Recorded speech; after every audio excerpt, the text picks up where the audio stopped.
요즘 동네를 걷다 보면 문 닫은 가게나 오랫동안 비어있는 집 심심치 않게 보이죠? 바로 이런 유령 건물 문제가 생각보다 훨씬 심각해지고 있습니다. 오늘은 이 골칫덩어리들을 어떻게 되살릴지 정부가 내놓은 아주 야심찬 새 계획을 한번 제대로 파헤쳐 보겠습니다. 자, 그럼 대체 얼마나 많을까요? 2024년 기준으로 보니까요. 전국에 버려진 빈집이 13만 4천 채, 그리고 문 닫은 상가 같은 건물들이 6만 1동. 이걸 다 합치면 무려 19만 5천 개에 달하는 건물이 그냥 방치되고 있다는 얘기예요. 어마어마한 숫자죠? 그럼 여기서 진짜 질문을 던져봐야 합니다. 아니 도대체 왜 이렇게 많은 건물들이 텅텅 비어가는 걸까요? 그리고 더 중요한 건 이 문제를 해결하기 위해 우리가 뭘 할 수 있을까? 어떤 새로운 방법들이 있을까 하는 거겠죠? 오늘 우리가 함께 그 답을 찾아보겠습니다. 사실 이 빈 건물들은요, 그냥 흉물스럽게 서 있는 걸로 끝나지 않습니다. 우리 동네를 병들게 하는, 그러니까 도시 쇠퇴를 일으키는 진짜 근원지가 되고 있거든요. 이게 정말 무서운 게 마치 전염병 같아요. 한 연구를 보니까 반경 100m 안에 빈집이 딱 한 채만 생겨도 그 옆에 또 다른 빈집이 생길 확률이 1.2배나 높아진대요. 범죄나 화재 위험은 말할 것도 없고요. 주변 집값 떨어뜨리고 결국 사람들이 동네를 떠나게 만드는 악순환의 고리를 만드는 겁니다. 아니, 그럼 그동안 왜 이 문제를 해결하지 못했을까요? 그 이유를 들여다보면요. 아주 복잡하게 얽힌 법률 문제, 그리고 건물 주인이 처한 좀 아이러니한 경제적 딜레마 때문이었습니다. 예전에는요, 이 빈 건물 문제를 전담하는 법이 하나도 없었어요. 소규모 주택 정비법에 좀, 건축물 관리법에 좀, 방치 건축물 정비법에도 좀 이렇게 규정이 여기저기 흩어져 있으니까 완전 뒤죽박죽이었죠. 그러다 보니 일이 터지고 나서야 겨울 수습하는 아주 비효율적인 대응만 반복됐던 겁니다. 소유주 입장에서는 정말 기가 막힌 상황이었어요.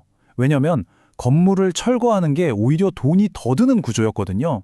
일단 철거 비용으로 한 3천만 원이 드는데 이게 다가 아닙니다. 건물을 허물어서 빈 땅으로 만들면 재산세가 더 많이 나와요. 반면에 그냥 내버려 두면요, 곽태료? 거의 부과되지도 않았습니다. 그러니까 차라리 그냥 방치하는 게 경제적으로 더 합리적인 선택이 되어버린 거죠.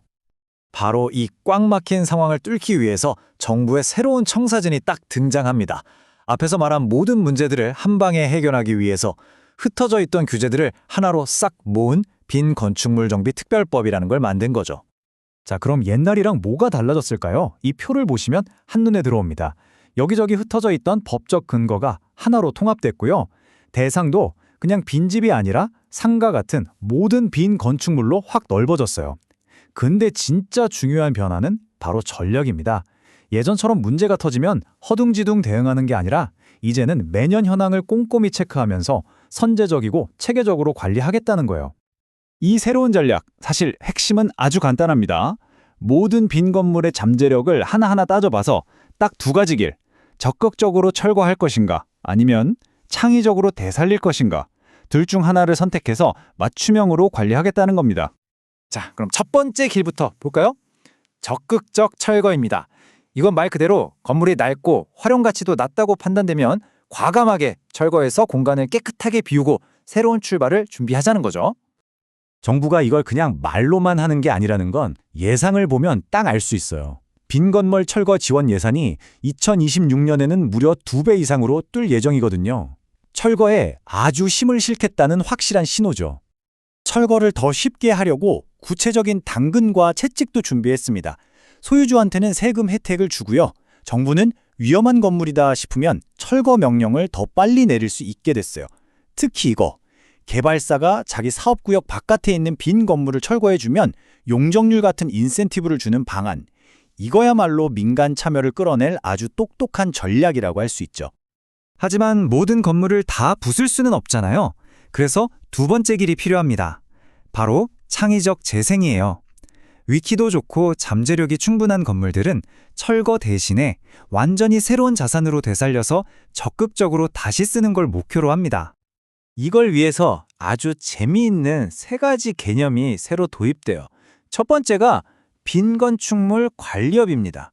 이런 경우 있잖아요.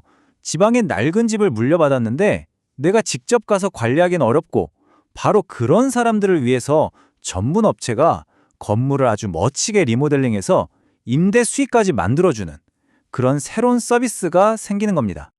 두 번째는 빈 건축물 허브. 이건 시장의 해결사라고 생각하시면 딱 맞아요.